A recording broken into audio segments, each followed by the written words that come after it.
نمازی کی نماز کا اثر سارے جہان پر پڑتا ہے۔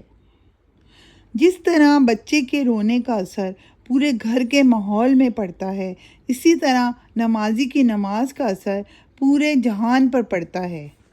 بارش نہ ہونے کی صورت میں نماز تقا پڑھنا، سورج گرہن کے وقت نماز کسوف پڑھنا اور چاند گرہن کے وقت نماز خسوف پڑھنا اس کی واضح دلیل ہے۔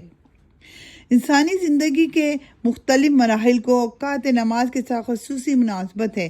مثلاً نماز فجر کو بچپن کے ساتھ مناسبت ہے، دن کی ابتدا ہوتی ہے۔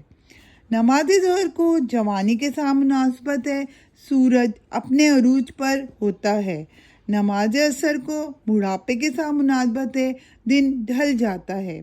نماز مغرب کو موت کے ساتھ مناسبت ہے، زندگی کا سورج ڈوب جاتا ہے۔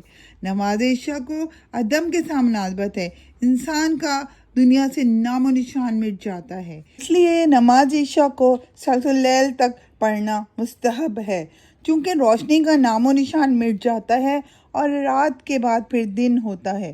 اسی لیے قیامت کے دن کا تذکرہ ہے۔ یوم الدین اور یوم القیامت کے الفاظ استعمال کیے گئے ہیں۔